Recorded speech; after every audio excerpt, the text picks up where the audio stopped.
You are now tuned in to the Lineman Lounge, the world's thickest sports podcast, with your hosts, Mike and Evo. Come on down, bitches. This is the Lineman Lounge. I am Mike. That is Evo. Thursday night this week, and we have got some fun stuff to talk about. We are talking line play, the trenches, the big boys, the guys that we love. This is called the Lineman Lounge for a reason. We love talking about the line. My guy, Evo, I like the old school Vikes hat. The beard's looking on point, and we're talking linemen today. How you doing, my guy? I'm juiced. I had a great day. Shot some B-roll for a documentary. I'm amped. I've been getting ready to talk about linemen all day. My dude, how you doing? I'm doing good, man. I'm excited to talk about the linemen because, look, we're saving the quarterback for last because it's the money maker and everything. But this is one of my more fun episodes, one that I'm excited about. Actually, so this hat, this is the brand new draft hat. This is the NFL's 2025 draft hat, which just came in. So you got to keep the hats on fleek. Got to have those ready. Absolutely. I have another cool one that I'm hoping to get here in the next 2 weeks. Hopefully, that'll be a pretty exciting hat. We'll see if it gets here in time. I don't know, but got to keep the hat game going. I got to have like a new one all the time. So, but yeah, happy to be here. Excited. Hopefully, I do not have food poisoning or something because, man, my tummy is just gurgling crazy. I just blew it up before the show. Too much information, I know, but your boy just had a whole bunch of fucking eggs from a buddy of ours out here in Arizona, and maybe they weren't so fresh. I don't know. Tasted good to me. Hopefully, that avian flu, bro. We'll see. That's Trump's in office, man. That's right. Yeah. Nothing bad happens. Yeah, it's pretty sweet. But yeah, I'm excited to be here. Excited to go over all these prospects. I told you before the show, I'm going to have to try to limit myself with it because I can talk a lot about these offensive linemen, a lot about these defensive linemen. So I'm excited for it. Absolutely. So a couple things in there kind of teed me up. You said a couple weeks you're going to get a new hat. It reminded me in a couple weeks we're going to actually get something new as well. It's supposed to happen sooner. We put out a poll, or I put out a poll on our Twitter because I run our Twitter page. We're getting a new puppy, and we wanted to do a football themed name because the Browns dog pound. My kids are now out here and they love it. Blitz was the winner of that, so the dog's name is going to be Blitz. We were supposed to get him earlier, but actually he is not feeling well, very similar to you with the fucking the sickness, and he is not going to be able to join us for a couple of weeks as well. People were getting him from taking him to the vet, making sure everything checks out. No diseases. Hopefully, I know we like to keep it raw, but we want to make sure that Blitz will be his name is good to go. We'll be getting him sometime in the next couple of weeks as well. I mean, maybe he is getting this little sickness from keeping it raw, eating like raw chicken or maybe. Oh yeah, don't do that. Like I heard an AP news story today in class about apparently don't feed your animals raw meat. It's bad for them. Yeah, that's a lie. I absolutely feed your dogs raw food. Like it is good for their bones and digestive systems as long as it's literally how nature intended it to happen. Yeah. If it's fresh, animals, especially this puppy of yours, I'm sure will love to keep things raw. Yeah, that's super exciting. Can't wait to welcome Blitz into the family. Yeah. Also around that time, we're going to have our joint mock draft. Bunch of names confirmed so far. I haven't put anything out yet because I don't want to put who is. Actually, I might just start saying who is a couple of the people that we do have confirmed already, so we can start getting this thing going because I'm excited, man. This mock draft we've been doing the last couple of years. It's kind of a shit show. It's big chaos. 9 people I think we had last year. Todd McShay. Okay, we can say it now. Todd McShay is coming on the show to do a mock draft. We're super excited, right, Todd? Todd. No, Todd's not coming this year, I don't think, unfortunately. No, Todd will not be here. However, I would love for that to get aggregated because apparently all sorts of shit will get aggregated on the internet nowadays, especially certain takes. I don't know. We'll maybe talk a little bit about some of the takes that have come up, but I feel like that should be reserved for next week when we talk quarterbacks and Shedeur and patting the ball. But my man, do you want to get into anything NFL wise, like besides these prospects before we start diving in? A little bit small amounts of news. Obviously, I think the big storyline for the majority, producer Amber is badass, by the way, just hooking it up with a drink. Yeah, well, let's see if she's badass or not. She's dope. Yeah. I forgot where I was talking about. Sorry. It's okay. I love you. NFL headlines, storylines, and whatnot. So there's been a couple of small things, but other than Shedeur in the ball padding and the massive swings that have happened with Shedeur Sanders and where he might be going and who wants him and how he's rated as a prospect, I'm not sure that there's a huge storyline out there.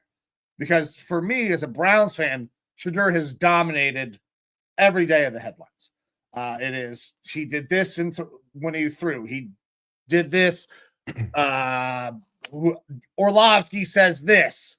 This guy says this, and everybody's a fucking pundit now. I mean, don't get me wrong. We're two dummy thick idiots sitting here on the internet. Yeah, that's us. That's exactly what we're doing. Let's not act like we're not. But some of the takes have been wild, I think. A little outlandish, and I think it comes with the last name. Yeah, I mean, partially to a point. We're going to see this every year with the quarterbacks and with these prospects. You have the draft, and then you walk back weeks, and that's when you have the combine. And in between, you have some of those pro day workouts. But then before that, Senior Bowl and those bowl days, the reality is the tape is out there. Mm-hmm. It's already been out there. It's already been evaluated. The combine, the Senior Bowl, and these pro day workouts, all they are doing really is being used as a mechanism for the teams to get to talk to these guys a little bit more. Maybe like they have a question about some of the tape that they watched and they want to see a little bit something different or confirm or deny something. But like the jury's generally already out.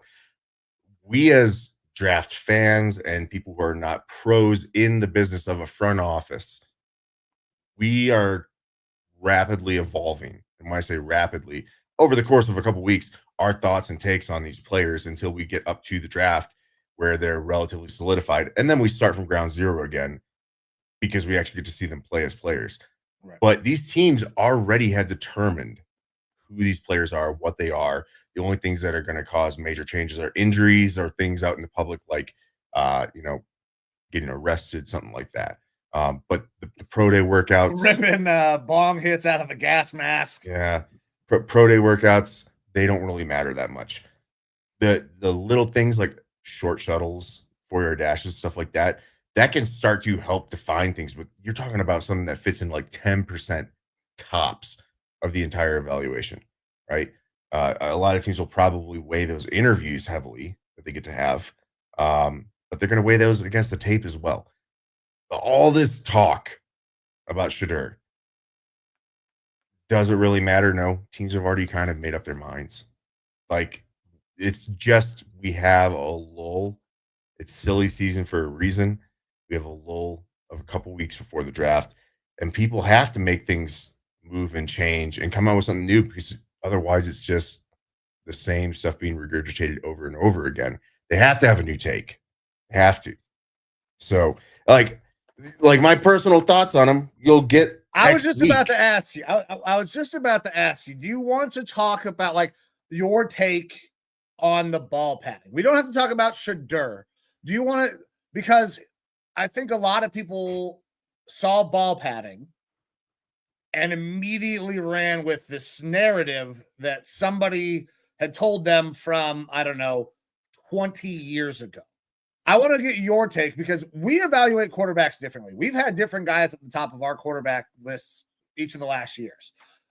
Sometimes we agree, sometimes we disagree. I want to get your take. We'll hop into this train of all the idiots. We'll be the dummy thick idiots and give our opinions on at least our takes on the ball padding. Where are you at? I take some of the criticisms that are out there from actual professional football players who have like tweeted and whatnot and say, "Hey, you do that, I'm picking you off." I take that seriously because they're pros. They know better than I do. But the other part of me is, uh, when's the last time that we've seen a professional football player on a Sunday go out on the field with no helmet, no shoulder pads, and in gym shorts? We haven't ever seen him go on the field and play like that. Right. None of what he did at his pro day matters, including padding the ball. That's where I'm at because all it is a show. It's a choreographed show. You want to nitpick something about that choreographed show, they should have choreographed it better and told them don't pat the ball. Like it if you're sitting around throwing a ball to your buddies, which obviously this is way bigger than that, but it's a glorified version of like, hey, come meet me. I'll throw the ball around to my buddies, other Colorado Buffaloes. You might pat the ball. You might do something abnormal. Doesn't really matter. Is the ball patting a big thing that you see in his tape? I don't know. Not particularly. It doesn't. I don't know that it matters, anyways, You because see a lot of professionals yeah, pat the ball. everybody pats the ball. A lot of guys pat the ball, and it depends on the kind of thrower that you are.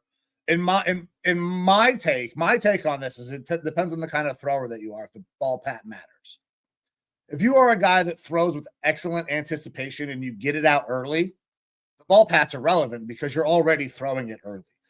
You're not trying to rip it into a window where that split second where a safety can break onto it is going to make a difference. And that's the kind of thrower that Shedeur is. He's not a guy that rips it into windows. He's a guy that throws with anticipation. He gets it out early because he knows where guys are going to be. You listen to basically everybody who has ever scouted a quarterback, they're going to tell you that Shedeur is excellent in pre and post snap. So he knows what's going on. He knows where the ball needs to be, and he makes the right types of throws. He just doesn't have that super arm strength ability. So the type of thrower that he is, I don't think that patting the ball matters fucking at all.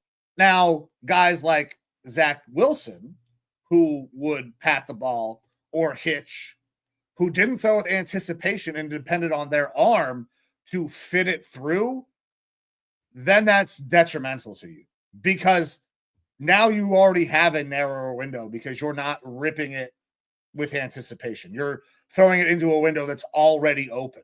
So then, yeah, I could see that being a problem. But I don't see it as a problem for Shedeur. And that's like I don't see it as a problem because I just don't care. Again, like the pro day stuff to me just doesn't really matter that much. It just doesn't. I don't think. I think it's a poor. Well, like everyone who's not an NFL scout. Zach Wilson went from a dude that nobody had even heard of to the second pick based on a pro day. Because you know what they did? They choreographed it really well. And that last throw, woo-wee, was impressive. Yeah. And that's the thing is like, you go 10 years ago, the combine mattered. Yeah. To scouts and stuff like that. But pro days didn't really.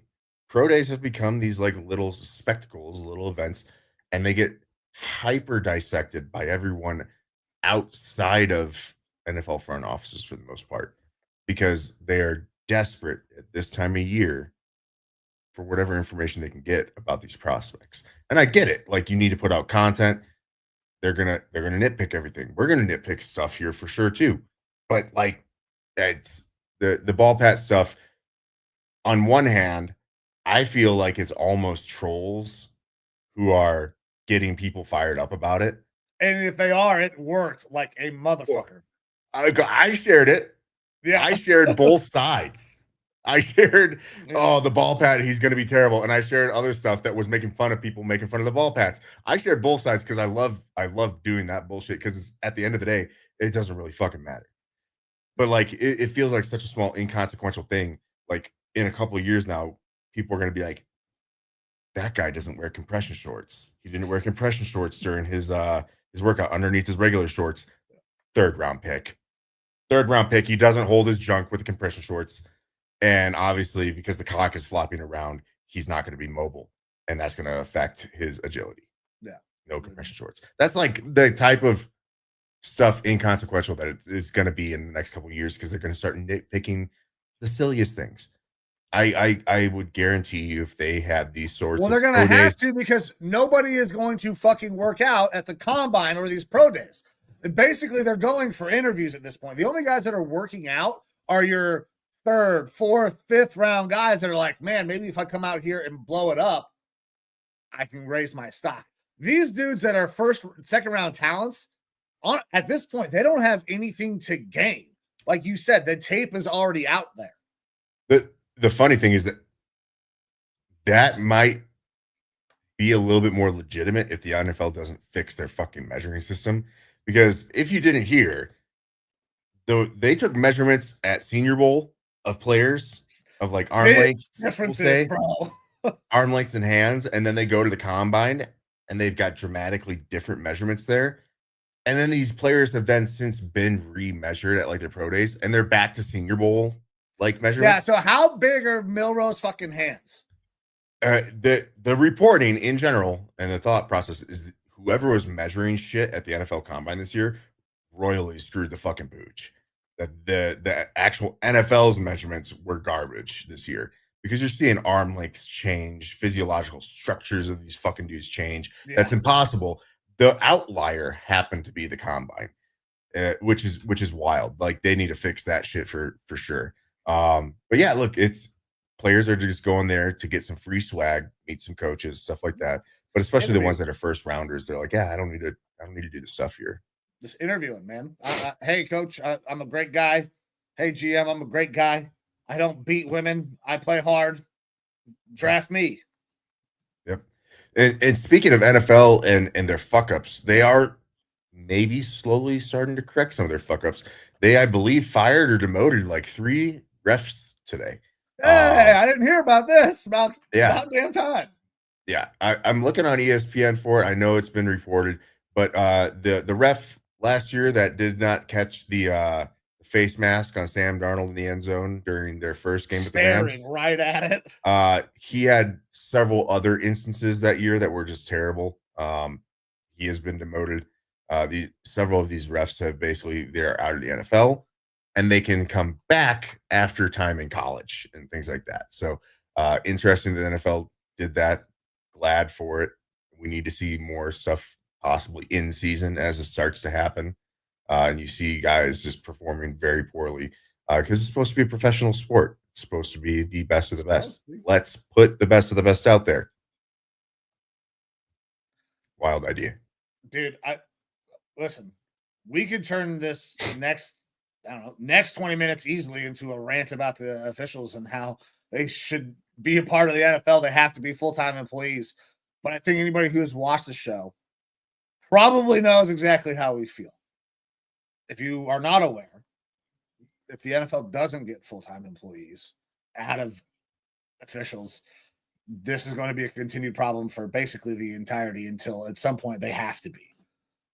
Or there's another stop and work and we get the Fail Mary 2.0. Yeah. Hopefully the NFL is smart enough, especially with all of their deals that they're doing, streaming services and everything, to understand like we just probably should put the minuscule amount of money that it's relatively going to take into this to fix the problem. It wouldn't cost you but what?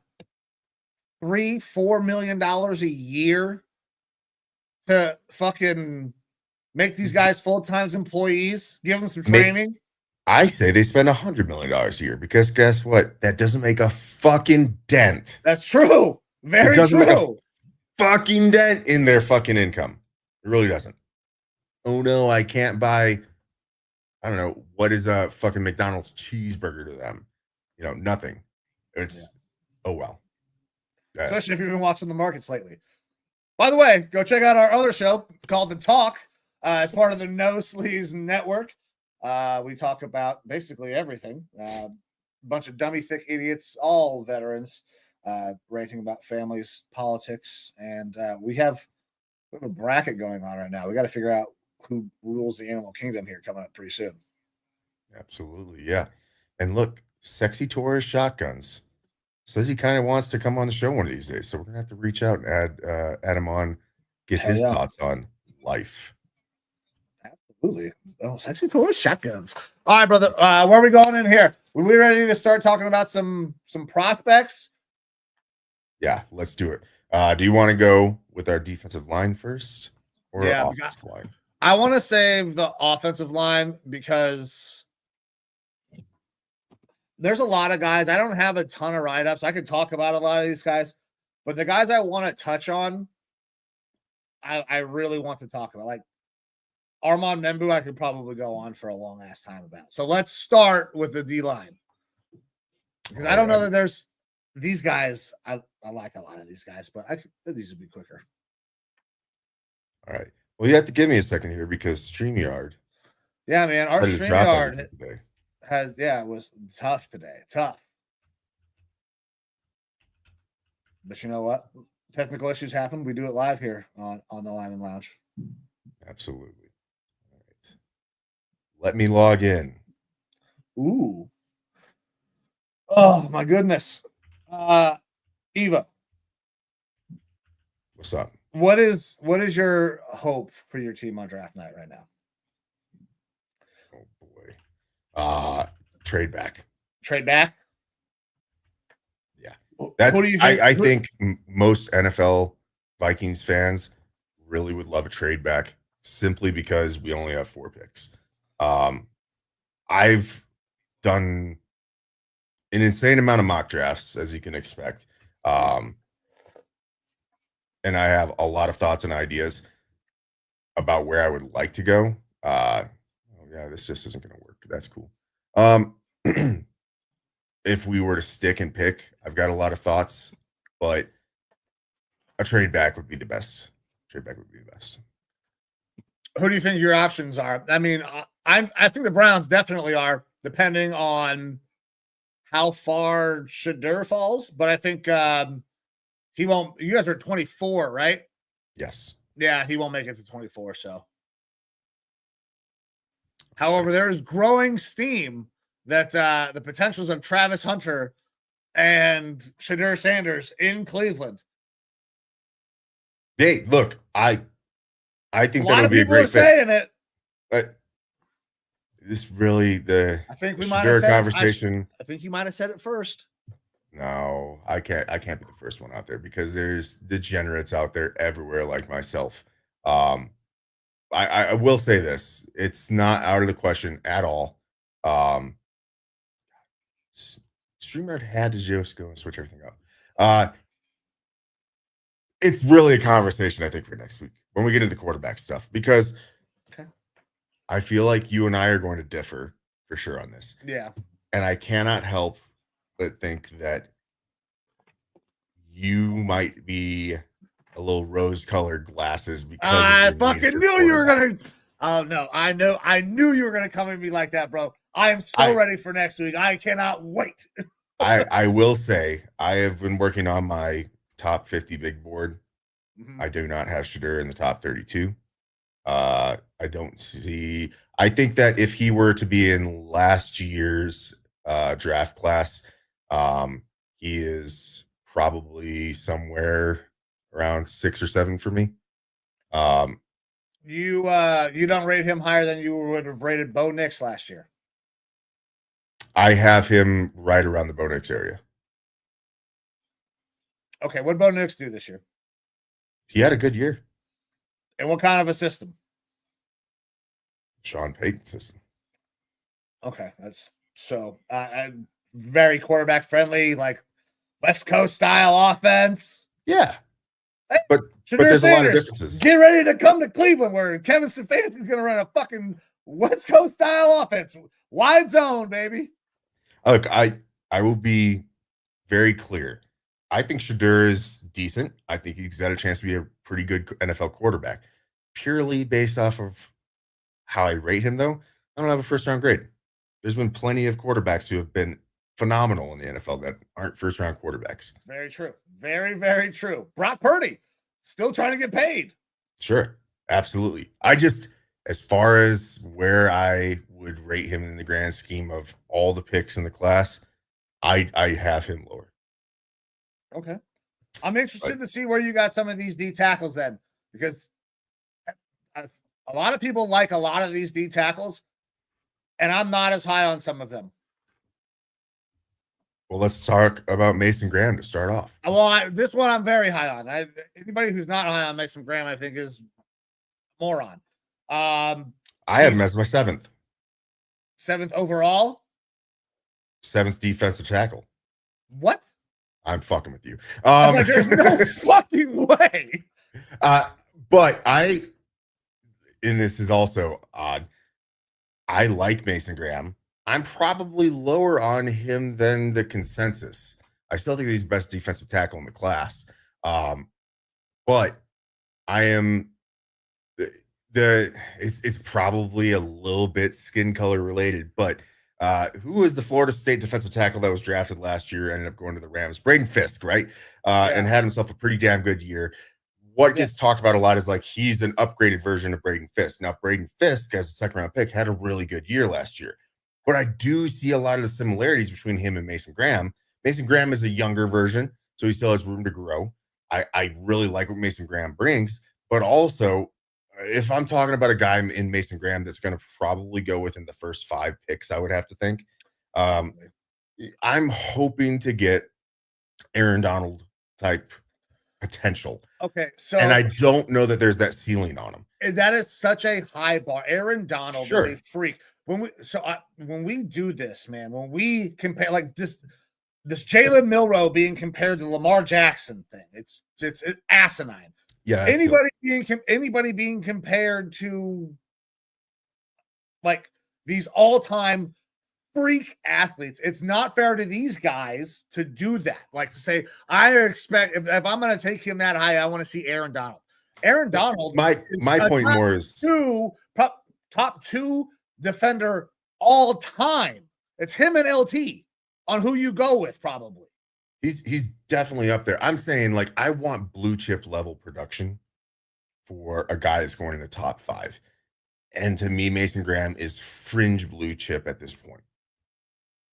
Like, I think that he's there. He's very, very good. Okay. But I don't know if I'm seeing him being talked about as a top 10 defensive tackle in the league. I'm not sure. So I really like him, and it's because I like his makeup, his background. This guy's a wrestler, right? Really knows how to manipulate somebody else's body weight and use it against them, which is why he is so good. Now, granted, there are things that you worry about, right? The shorter arms. Well, Aaron Donald had shorter arms, but Aaron Donald was really good at manipulating people and using their body weight. I'm not saying he's Aaron Donald, and I will never, I don't compare people to people like that, man. It's so hard for me to be like, oh, I want Aaron Donald. Like, it's just crazy. But there are some similarities in the shorter arms, high motor. He's not nearly as strong as somebody who's an Aaron Donald, but the fact that he knows how to manipulate body weights because he's a multi-sport athlete and a former wrestler, I think pays a huge dividend. I tell all young linemen that if you're not wrestling, you're doing something wrong. You should be wrestling, learning how to manipulate somebody's body weight, offensive and defensive linemen. You should do it. You don't have to do it your whole high school career, any of that, but you need to do it a little bit. If you want to play basketball, that's cool too, just to get your feet better. But wrestling is something that you should do if you're a lineman. And he did that at a high level. So I love everything about this kid. He's going to create some penetration. He's not going to generate 10, 12 sacks from the interior. I think he can get you 6 or 7, though, especially in a nice scheme, good rotation. But he's a guy that you can play all 3 downs. Is he blue chip? Is he Aaron Donald production? I think calling blue chip and Aaron Donald the same thing is a misnomer. Blue chip are guys that are really, really good. Like, there's a lot of blue chip guys. Aaron Donald's a bar so high that I don't know that anybody is going to reach that anytime soon. But that's our recency bias. We want that next guy. Who's that next guy? But there's so few and far between that I just don't know that we're ever going to see that. I think he's a stud. I think he plugs right in as a 3 technique, 3 down lineman for any team in the NFL, no matter who drafts him. Yeah, 100%. Like, don't get me wrong. I think he's the best defensive tackle in this class. I think that there's at least one guy here that we're going to talk about that I think has upside where he could be taken somewhere later in the first round, and he's going to outperform Mason Graham, especially on a statistical level, because he's got that sort of potential. And to me, when I'm talking about a guy who I view as blue chip, I want them to have a good path towards being a top 10 at their position in the NFL. I think that Mason Graham has that path. It's just not as likely. And part of that is going to be because I don't think that he's going to be a statistical powerhouse. He's not going to get all those sacks. He is a set it, forget it, potential future Pro Bowler type of defensive tackle. And then his floor is probably a average, above average defensive tackle. And unfortunately, like that, he probably still starts in a rotation in the league. Right. And that scares me when you're talking about a guy that is going to be like a 5th round pick. The arm length stuff does not scare me. It's more of the lack of length, because I want to, like, he does feel a way more stout. He's stocky, wide. Yeah, for sure. And that's perfectly fine. Like, I don't think that those body type things matter that much. Maybe right here, stocky. But it does for certain positions like offensive tackles that we'll talk about, and we'll talk about reasons why with that. With him, the arm stuff doesn't really bother me. Yeah, I think he's a stud. You're fringe blue chip. The next guy who's on this list, I'm fringe on. Kenneth Grant. Kenneth Grant. We can go right into Kenneth Grant, man. All right, let's do it. So he's a space eater. Mm-hmm. Crazy long arms. So he even eats up more space. He's like the opposite of Mason Graham. But he doesn't provide much of a pass rush threat at all. He's a 1. He's a nose and a 1. I don't know that you can bump him out to a 2-eye or a 3 and get much production from a pass rush standpoint. Awesome in the run game, but that's what you draft this guy for. You don't draft this guy, I think, to go pass rush. What else do I got here on this guy?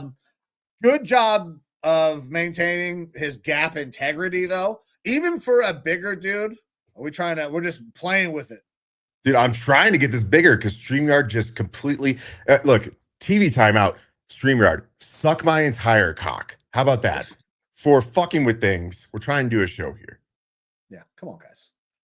Like, fucking at least give us a heads up. Hey, by the way, we did an update and all your shit changed.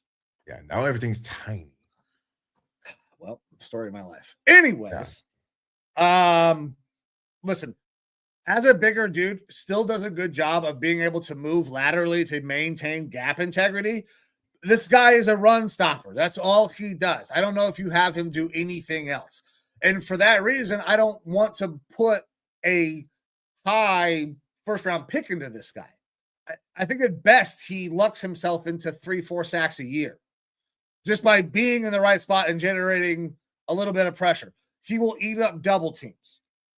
But for me, this is a guy that I take second round, top end of the second round to help fill out my D tackle room, unless I back end of the first, and this is the exact guy I need, just so I can get the extra year. But for me, I have this guy lower on my grades. Where are you at? I do like Kenneth Grant. I still think that he is and look, I'm pretty sure that we've said this before, but like picks 15 through 60 in this draft, the difference between them in teams' ratings is going to be very minimal. Like, you can get a guy who's taking a pick 15, and on some other teams' boards, he was pick 50, and vice versa with a lot of these players. It's going to be situationally dependent on the team, their needs, things like that. I still view him as probably round 15 on my big board. all the way down to like 35, and it is dependent. Now, I'm not so much of like he's got no pass rush capability. I think that he is good for his size and the type of player that he is, which is definitely more of a one tech nose type of guy. He has pretty good athleticism and an ability to fight off blocks and get into the backfield. I like some of his pass rush moves, which is minimal because it's a defensive tackle. But he provides more to me than just that kind of nose tackle run stuffer type mentality. Um, and he looks bigger than his size actually is because he's not that much bigger height and weight wise than a Mason Graham, but he does look like he His is much more of a arms. face clogger. It's because he can. It's because he can keep him at a distance and then shed. Mason Graham has to work his body through because he doesn't have the same reach. So this guy's length makes him an exceptional run blocker because he can read, shed, and go. That's why he's so good. He just doesn't have that burst, that quickness that you want to see out of a pass rusher, in my opinion. Yeah, for sure. And look, I don't think that you're going after a guy here 6'3", 340 and expecting to be a hardcore pass rusher. You're not. No, that's a huge human being. Yeah, and as a guy who is like a one tech in general, that nose tackle type of player, you're not expecting him to be that pass rusher. However, I think you're getting more out of him as a pass rusher than your typical nose tech. He's not a guy that you have to take off the field on third downs. There's a guy in this draft that can, I think, do very similar things, very similar length. That's going to be a much better prospect. Alrighty. Well, I'm sure we'll get to him. Next up, Walter Nolan. Thoughts on Walter Nolan here? Yeah, man. So this is another guy. Got to be a 3, but I think you can even bump him out a little bit and play a little wider. Plays with pretty good leverage for being a smaller guy. He's very similar to Graham. He's just not as big. Uses his body well, needs to use his hands a little bit more effectively to shed, but he's not super long. He's not super tall. So he struggles with that shed, that keep him at distance, read, react type thing. Does provide some pass rush from the interior, though. One of the more natural pass rushers from that interior position in this draft, in my opinion. And man, got a good motor. Doesn't stop on the play. So I like him later in the first round. I think he provides good run stop, good pass rush, but is just not exceptional at anything. This is another one of those guys, plug and play, does it every down. You don't have to worry about it, but maybe will not give you exceptional numbers. And this is my guy that I think that could end up by the end of the draft be a top 10 pick. Okay. Like as far as his performance, if we look back in 5 years, because I think that he is, and this is one of the reasons why I love him. He's very raw. He's very raw. And once he develops better and has a better coaching at the position, NFL coaching, and he develops correct moves and is utilized correctly, I think that the sky could be the limit. One of the knocks on him talks about kind of his attitude, off the field type stuff. He's moved around to a lot of different schools, and why is that? But on the field, he looks like a game wrecker. He's very dominant on the film.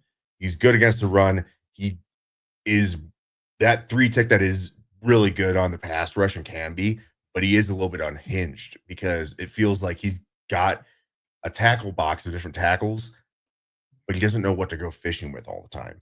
And they aren't refined.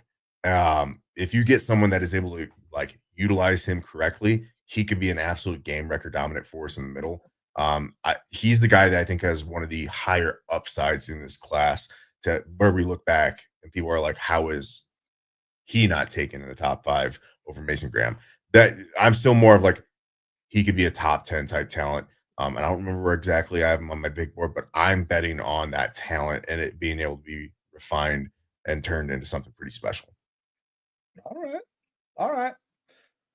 So this next guy, Derek Harmon, is my guy who I think has the potential to be much better than is expected, and a guy that I like this guy more than I like Kenneth Grant.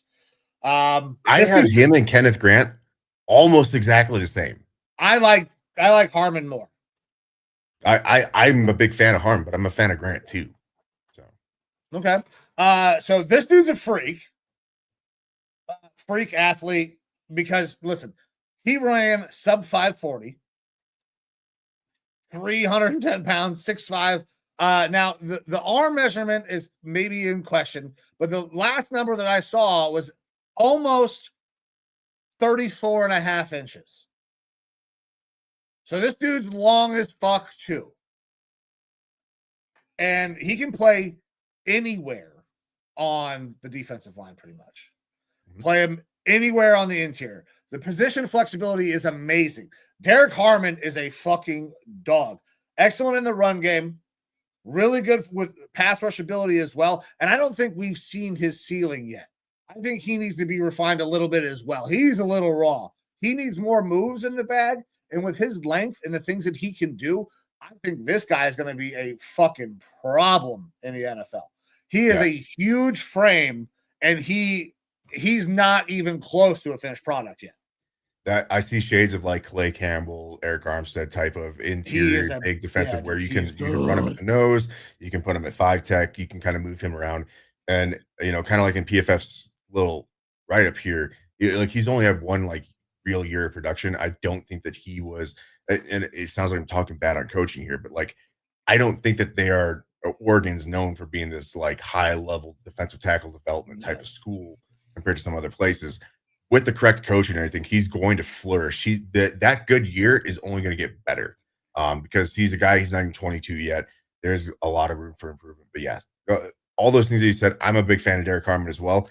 Now, if you're talking about cost benefit analysis, Kenneth Grant right now gets ranked a lot higher by most people.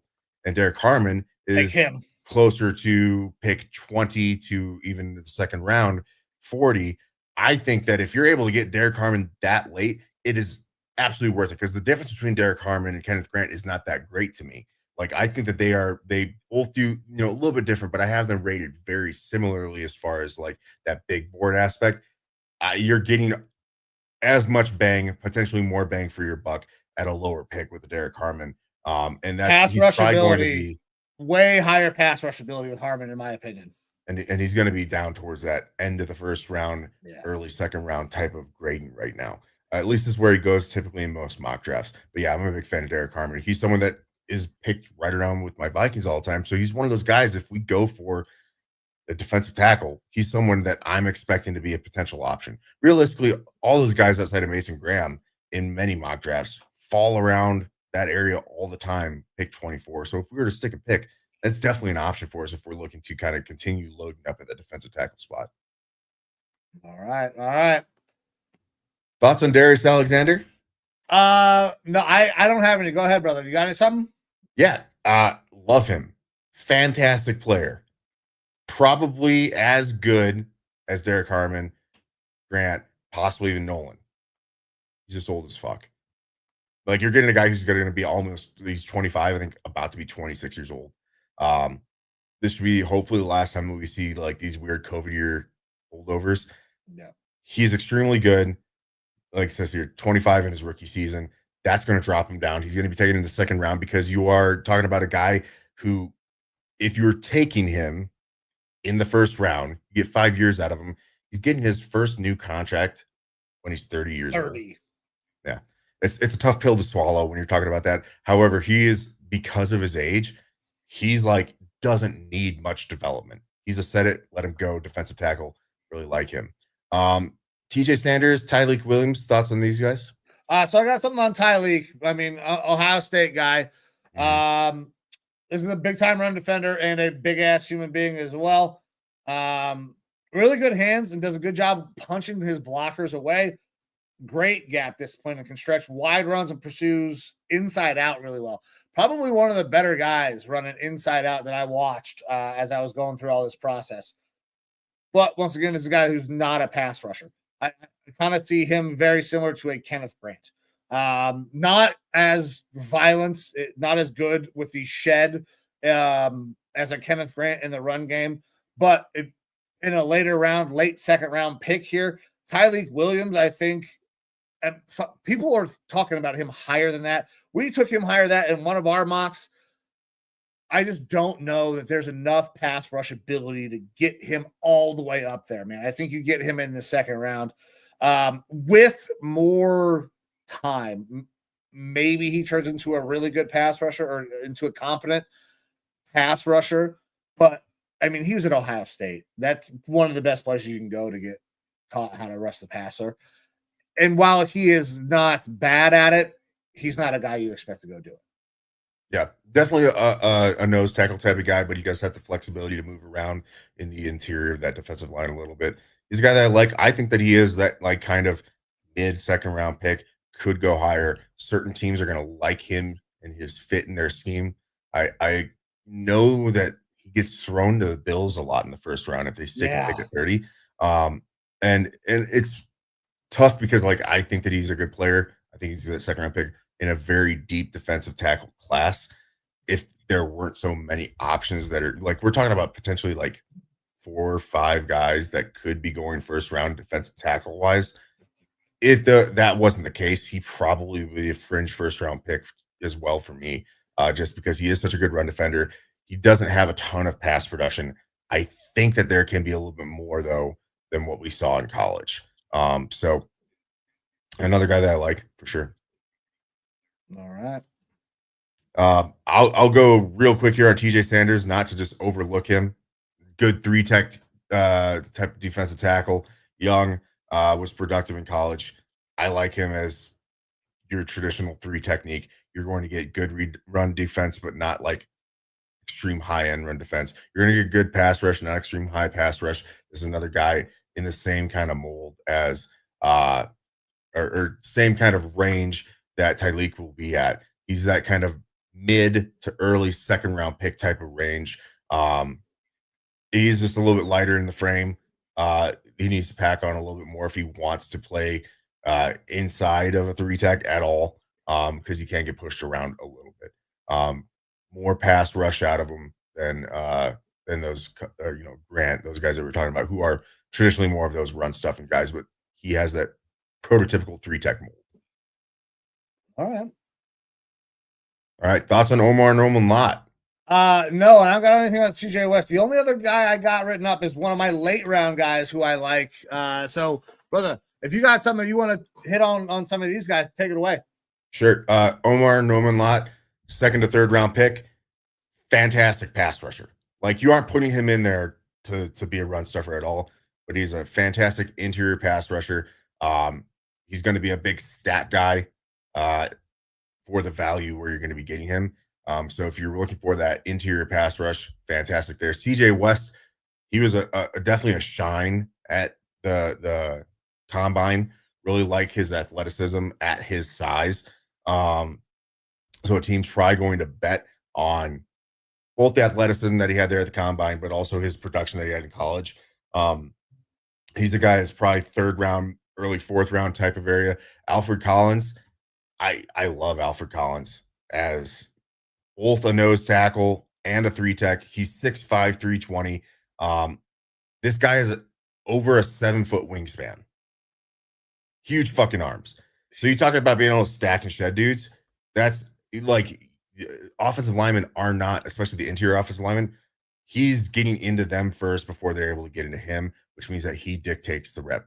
Most of the time, that's what that's going to mean, is you get to dictate the rep. Alfred Collins, I've got higher than where PFF has him. He could be down towards the end of the third round type of pick. I think this guy could sneak up into that second round, because not only is he good against the run, he's good against the pass. And you're talking about some things that you can't train into a guy, which is his physical body size.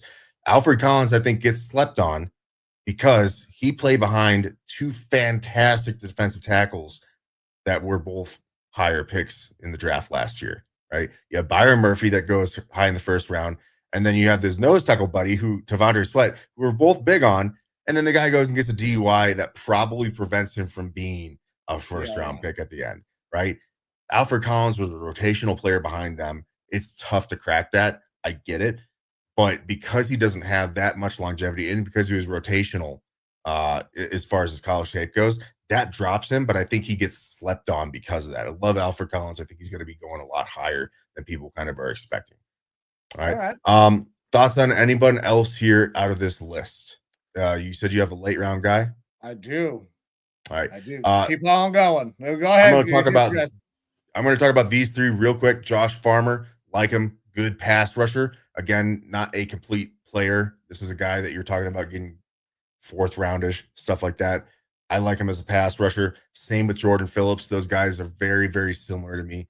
Both good pass rushers.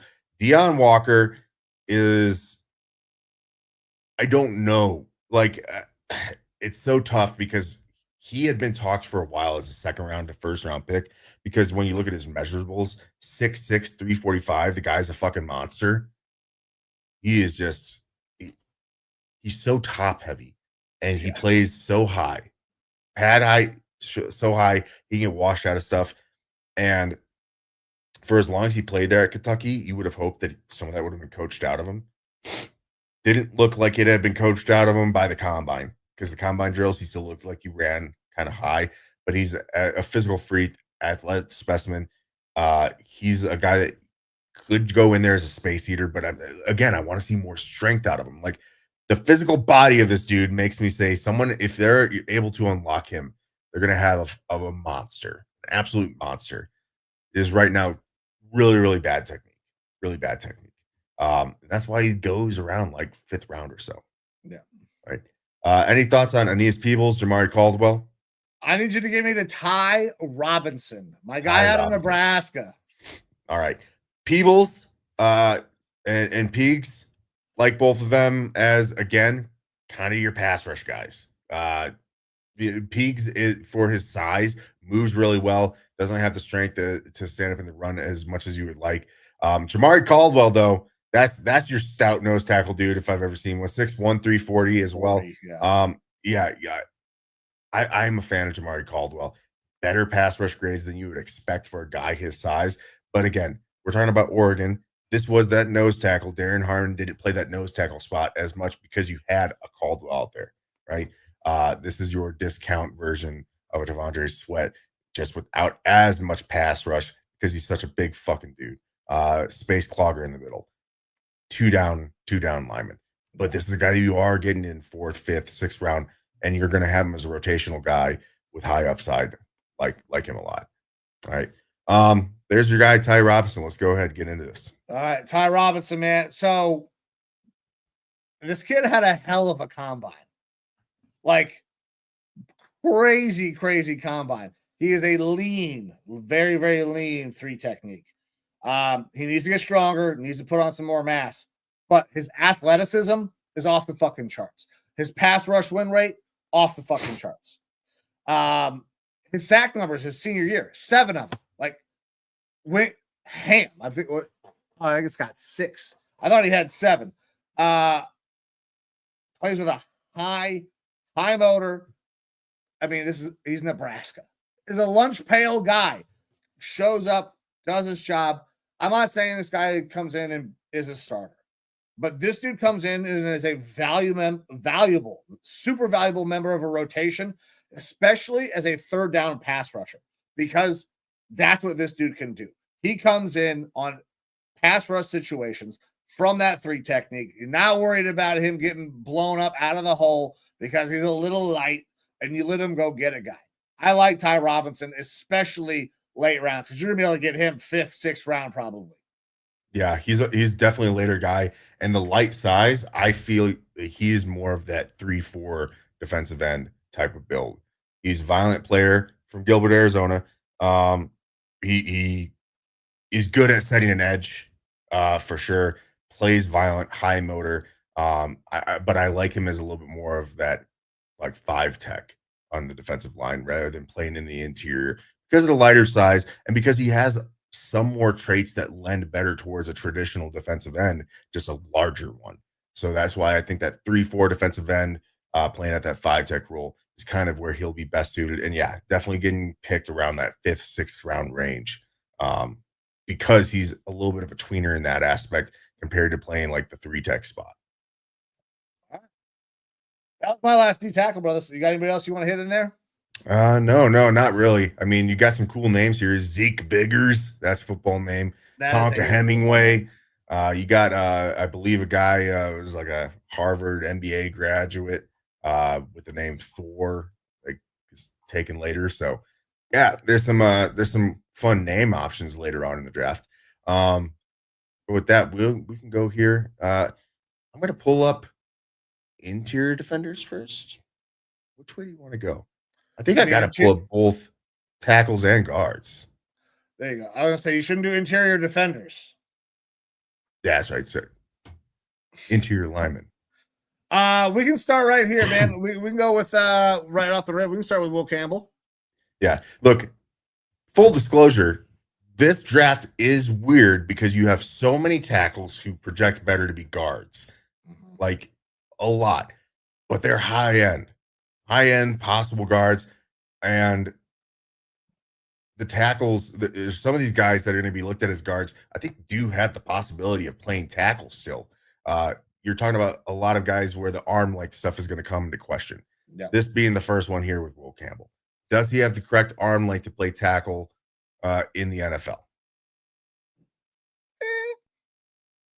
This is one of the questions from the combine because his arms got miraculously longer at his pro day. Yeah, I don't know because who knows what at this point. All the talk was that he had short arms. I mean, I still think he profiles better as a right tackle than a left in the NFL, in my opinion. Even though I know he played left tackle at LSU, but I think he profiles better as a right tackle. If his arms are short, then sure, he's a fantastic guard. But listen, he's athletic as shit. A really good run blocker and moves bodies and is a damn good drive blocker. Is not necessarily the guy that should be in a zone scheme. But if you put him in a power scheme, running downhill, Will Campbell's going to move people out of the fucking way. I don't know if his arms are short anymore. If they are short, he still is a great guard. If they're not short, I think he's a starting tackle. I don't know if he's a starting left tackle, just because I don't know that he moves well enough. But right tackle, this dude's, I think he's a great player. Where are you at on Will? Do you think is he a left tackle? Is he a guard? Do we even know at this point because of all of the different information we've received? I think that you're going to be able to get him and get away with him playing almost any spot on the offensive line. And you're going to get above average starter level, regardless of those physical qualities. Obviously, what scares you about the offensive tackle is the arm length. You need larger arm length to play offensive tackle because you're going to have crazy quick guys going around with insane bend. You have to be able to have the arm reach to help you fucking kick back and catch those guys and basically gobble them up. I think that he is probably at that fringe level of what's acceptable. And I still think that he can play offensive tackle. It's just if you're taking a guy, Will Campbell gets talked about as a top 10 pick here, even higher in a lot of drafts. You want to have a guy where you don't have to have those questions about the physical measurables, but they're going to be there regardless. Then when you talk about him moving inside a guard, I think that he would be, an incredible guard, but I don't like how he hinges at the hips well. He doesn't look like that type of a guard player to me, but he really hasn't had to play it. Well, and he's what, 6'6", so it's tough for him. Yeah. And so he's going to play higher, which makes you question some of the anchor stuff. I just really like him. Very good football IQ, very, very good athleticism. Left side, right side, I don't really care. I think that if the arm length isn't a question, then he profiles perfectly fine as a good left tackle. But otherwise, right tackle, if you have an athletic right tackle, you're good to go. This is kind of a guy where it's like, if you had a perfect scenario to fit him in, cool. But he could play anywhere on an offensive line and be a good player if you need a guy. You're just going to bet on high IQ, high motor, let him go. I'm a fan of Will Campbell. He probably isn't my top tackle. He probably isn't my top guard, but he could end up being the top tackle guard out of this class for whatever teams ends up taking him.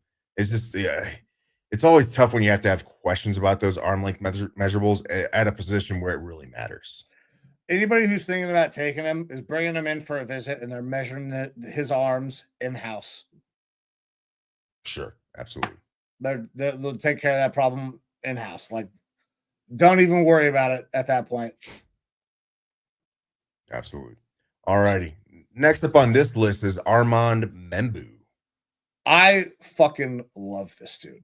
I think he's far and away the best lineman in this draft. His technique is impeccable. It's like so technically sound. That's why he gets away with playing tackle, because he's too small. He should be a guard, in my opinion. This is another guy that I think you slide him inside and he is awesome. Could be, in my opinion, all pro as a rookie if you play him inside. He is compact, athletic. His feet are fucking amazing. Slide him inside and he's a blue chip prospect as a guard. But I still think he can play as a tackle. Very similar to like that Quentin Nelson. Quentin Nelson tackle in college. Came in, they transitioned to guard and was a dog immediately. So I love Membu. I think he is going to be fantastic in the NFL. I would love to see him play guard, but I do think that he is athletic enough to stay at right tackle. I think that he can play both positions. I like him on the right side better, right tackle or guard. But it's the same sort of thing. Like I absolutely love Membu as well. I think that he is. I feel safer with him as a top 10 pick than I do with Will Campbell. Agreed. Because position flexibility for sure is there with Membu. Will Campbell, his height is going to be a problem sliding in. I think it potentially could be for Campbell. Membu 6'3", requisite size. He looks like he could be a prototypical guard, but because of that athleticism that you brought up, he can absolutely still play tackle. Can play tackle in a pinch. The perfect position probably is at guard for him, but I don't know that you're necessarily getting as much drop off as you might if you have to move him out to tackle. Technically sound, awesome, big body, like wide body guy. Love him. He could be my number one, and it's tough. I go back and forth on a bunch of these guys. Will Campbell's not my number one guy in this class at offensive line. He could be when it's all said and done, but it's a mix between Membu and another guy in this class for me that I'm really high on. I know. We're gonna get to him. I know that's gonna happen, but so I gotta ask you, if you're in this position, you're drafting, and you're drafting offensive line, a guy that you have questions about, is he guard, is he tackle? Do you trade back? Or do you take a guy like a Membu early because you can play him anywhere? I'm personally comfortable. Philosophy? I'm personally comfortable taking Membu top 10. Set it, forget it. Will Campbell, if I'm put in that position, Membu's on the board and taking Membu. Like that. Like Will Campbell got talked about a lot and still gets talked about a lot to like the New England Patriots at 4 because they need offensive line help. To me, I'm not going to go like, hey, maybe this guy could be the best offensive lineman in the draft, but I have questions about him. I'm just taking Membu. I'm like, no problem. I'm taking Membu. Play tackle, you play guard. Absolutely. Yeah. I bet if we asked him, he could figure out how to play fucking center. He's so good, dude. His technique is fucking perfect. Yep. Absolutely. Thoughts on Josh Simmons, your Ohio State tackle here? Yeah, so the injury, I think, is going to probably hurt him a little bit with his draft stock coming back from the injury. But position flexibility, huge benefit. Played left tackle, played right tackle. So has experience at both. Really good as a run blocker and fluid in the passing game. Needs to play with some better balance. Needs to be in the weight room a little bit as well. 6'5", 310. He looks a little lean. I think he can probably add a little bit of size. Has the ability to also step up in competition. This is a guy that started his career at San Diego State and then transfers to Ohio State. That's not necessarily what you don't go from a smaller school to a bigger school and fucking start when at left tackle when you were a right tackle unless you can play. So Josh Simmons can absolutely fucking play ball. I think this is probably one of your safer options at the tackle spot if he comes back healthy from the injury, because he can play both right and left. He will find somewhere to play on the offensive line as long as he comes back healthy. Where are you at? who's that defensive tackle for the Titans? It was Justin Simmons that they took, and he didn't get to play year one. Yes. Now he's one of the best defensive tackles in the league. Yes. That's Josh Simmons to me. Josh Simmons is the best left tackle in this class. You just might not get to play him this year. Might not get to play him at left tackle. ACL injury is a concern, but ACL injuries anymore are something that guys can come back from, and you just don't want to rush him back. I think that he's probably the most athletic, flexible, bendy type of left tackle that you could have out there. He's not a guy that you're going to put out there to be a road grader at all, but he holds up in the run game. He just doesn't have that strength to get that push. But I'm talking about like that athleticism, that bend, that technique. He's going to be able to hold up against the best pass rushers in the NFL who are trying to use moves on you, not just straight pure, Athleticism. rush. He is going to be able to hold up against them extremely well. The injury, this is what dropped him. I didn't even see that they said that he has shades of Christian Darrisaw in there, but that's who I think that this guy can be, is a Christian Darrisaw, just like my left tackle for the Vikings, who I think is one of the best technicians at the position. Darrisaw doesn't go out there and be a road grader. He's great in the run game, but he's not going to go out there and bowl people over. He's not a Trent Williams, but he's extremely good at capturing any of those pass rushers. You don't have to pancake people to be good in the run game. Absolutely. And so I love Josh Simmons, and I just feel like if someone is willing to invest in him, because he's going to go later than he should because of the injury, you are going to come out of this class with probably the best pure left tackle in the class. How far do you think he falls? Because I think the lowest he goes, he falls all the way down to 32, and the Chiefs take him. He will not get out of the first round. I think that if he starts to fall like that, some sort of precipitous fall, Chiefs might move up to get him in the mid 20 range. But you're talking around like super high point for him would be to the Saints at 9. But we're starting to look more around like, what is it, pick 13 Dolphins type area. He won't make it out of the first round, that's for sure. But yeah, anywhere from that 13 to 32, realistically, if somehow the Chiefs were to sit and pick, he could go as far down there. I truly think like the Texans did weird shit this offseason with their offensive line. I don't like who they brought in to play that interior offensive line, and obviously they traded away their left tackle. They brought in Cam Robinson, who I got to see personally last year, who was a okay stopgap guy. You bring in Josh Simmons, you basically give him a redshirt year. Next year, when you're off of Cam Robinson, he's your starting left tackle. Would be fantastic for a CJ Stroud. They didn't get to play together at Ohio State, but having Buckeyes in the same room probably isn't a bad thing. And you need to protect your quarterback in the future. I think like that perfect fit for him would be that Texans left tackle. I don't want to hear that because my team resides in the AFC, but I mean, yeah, that would be cool. For sure. Kelvin Banks Jr., he's the next guy that I think can play guard, but is better at tackle. And he might be, he's so raw, dude. He's young. He's raw as shit. Now, do I think he's a good player? Yes. But he needs a lot of coaching, I think. Texas, for all the great things that they do, their offense is not necessarily designed to, it's really to get guys in space. The offensive line are not tasked to do a ton. He is super raw in the things that he has been asked to do. I think he needs a lot of coaching, but if he gets that, he'll be pretty good. You worry about the arm length as well, but I mean, he is close. Is probably another guy, right tackle, athletic right tackle. We don't have a ton of great left tackle prospects in this class, in my opinion.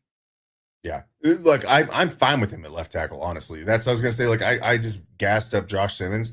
If you're not wanting to have any concern about the injury, if you want to have a guy that you can bring in to start year one, you're gonna take your hiccups with him because he is raw. Yeah. But I do like him as a left tackle as well. I think that I'm higher on him than a lot of the draft community. This is a guy that, again, gets taken anywhere from 13 to 32. He's that guy that could potentially fall as well to a Chiefs team or something like that, where they're going to set him in there, forget him, He's going to take his licks. He needs to have some decent coaching. But I do like what I see out of him. His flexibility, his ability to mirror defensive ends is pretty damn good. Very athletic, good for zone blocking schemes. So I'm a fan of Banks, not like insane. An interesting comp there. I don't know if you saw it. I did not. AVT. Who's an interior player now? He is now, yes. Yep. All right, Grayer Zabel, NDSU. We'll just pass him up. Doesn't have to talk about that. Don't want anyone drafting him. Do you want to beat it now, or do you want to? Look, I don't like NDSU players. I don't. He's my favorite offensive lineman in this draft, though. Yeah, I know. I was wondering if you were already hard, and that's why you were trying to get past it. Yeah, I love Grayer Zabel. Only guy to go to the Senior Bowl in one-on-one drills to not lose a rep at all 5 positions. Played all fucking 5, dude. That's absolute fucking so dog. Impressive, because the technique at each spot is very different. Left and right tackle are backwards. Left and right guard are backwards. In center, you got a whole extra fucking step. Like, it is so impressive that this dude, who is a little bit older as a prospect, fine, but not that much older though. He's 23. He's gonna be almost. Is it almost 20? No, I guess he's only 23 even now. I thought he was gonna be almost 24 by the time the season started, but. Listen, that's dog, absolute dog. Yeah, like I said, didn't lose a single rep at the Senior Bowl in those one-on-one drills. Those one-on-one drills are geared up to allow the defensive line. There's so much space for the defensive lineman to operate that they should be winning a majority of those reps. Every rep. Won every single rep, regardless, agnostic of the position, did fantastic. The one knock on them, other than being at NDSU, which is technically a smaller school, though it's been producing good quality starting offensive line talent for the NFL for the past several years, is that he's got a little bit shorter arms, which is why he profiles better as an interior guy. But if I have to kick him out to a right tackle or something like that in a pinch, I don't feel bad about it at all. But I think that he is going to have extreme high level guard play and great flexibility for center. He's a set it forget it any position on the interior offensive line, and you're going to be getting potential Pro Bowl style play from this guy off the rip. I don't think that he needs much tutelage training, anything like that. I think he works good in both zone schemes and power schemes, gap schemes. It doesn't really matter. I think that he can do it all. Love Grayer Zabel, probably my favorite offensive lineman in this draft. I like Membu better, but I have to echo basically everything said about Zabel. He's crazy athletic. The position flexibility is unheard of. He's really good in the run game. He's smooth as fuck in the passing game. Like, he needs a little bit of time in the NFL weight room. But at the same token, if you slide him into center, guys like him, like a Jason Kelsey, you can be lighter. You can be sub 300 pounds and hold up and just be an absolute fucking dog because you're athletic as shit. That's right in that wheelhouse. That's kind of what you, at the highest, that's probably what Grayer Zabel profiles at, is a Jason Kelsey type dude. And this is, look, I think that he's probably, because he's right around that 300-pound mark. He's probably that because he's playing left tackle. He needs to be athletic. He needs to move and stuff like that. Well, probably drop down 290, 295. Yeah, he has dropped below 300, but I think that, again, you put him in an NFL weight room, if you're going to be like, hey, you're our new left guard or a new center, he's going to pack on a little bit. He's going to get more stout. He doesn't need to have the same sort of lateral athleticism in order to play that position. Like, he's going to become more stout to hold up to that interior type of pass rush. But again, I think that you have to look, I envision him in my Vikings uniform all the time. I know you do. We're not terrible at left guard, but it's the one spot that could use some help. Also, Ryan Kelly brought into play center. He's long in the tooth. Like, he's not going to be there forever. He's on a 2-year deal, and he's old and injury prone. Zabel starts at left guard, easily moves into center here in a couple of years. But you have a guy go down at right tackle, Brian O'Neill. I tweaked my knee for 2 games. I feel great kicking him out there to right tackle and not losing a beat. The only way you get him, though, is if you stick and pick, and he might not even be there by the time you do that. I don't know. I Because think the secret is out on him, dude.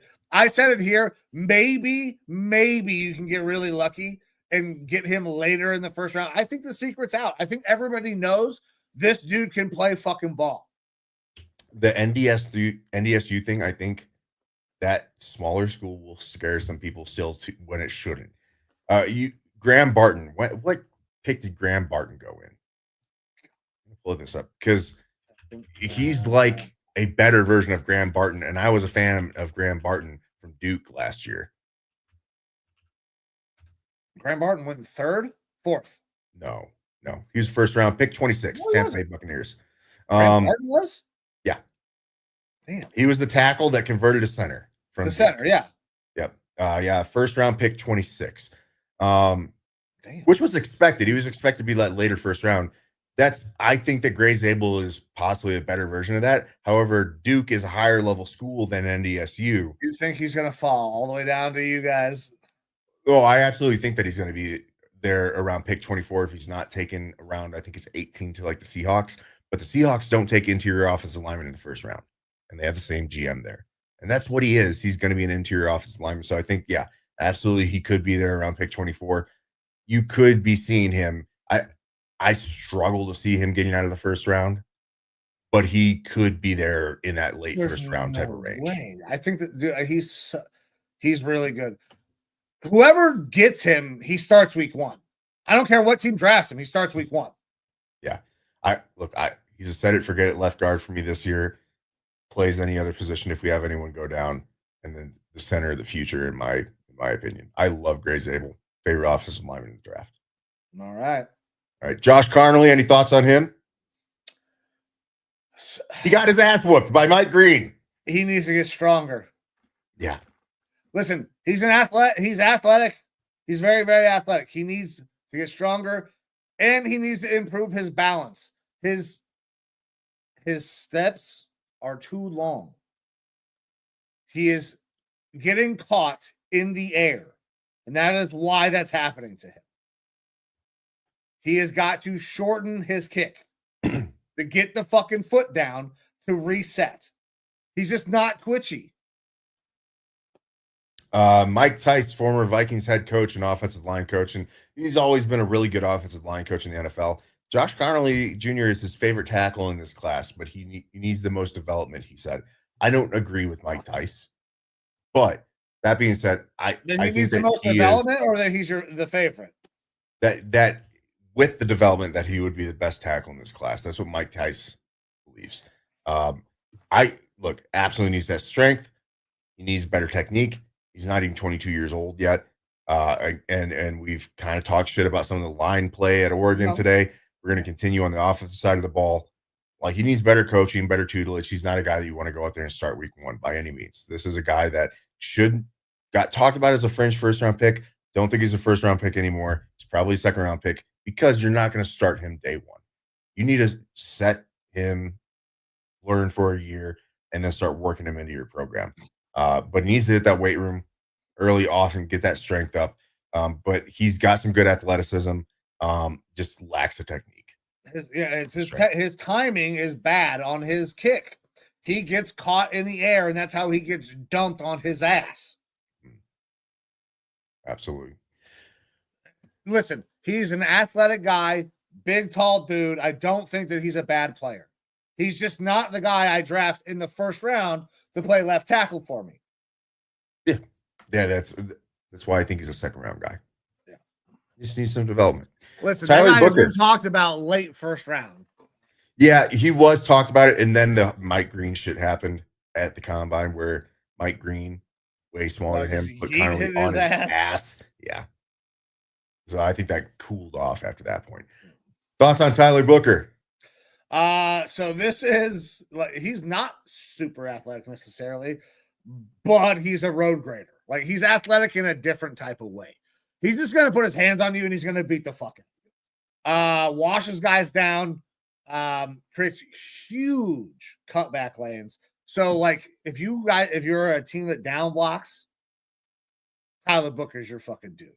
He's gonna wash dudes out of holes, no problem. Good hands, plays with great leverage. Can get beat with speed, but listen, he's a big dude, and he's not quite in his athletic prime yet. He's not even 21 yet. Give this guy a couple years, he's gonna get a little bit more athletic, I think. He's gonna be a really good player. Do I have him crazy high? No, because I mean, listen, he's a traditional guard. He's your super not greatly athletic guard.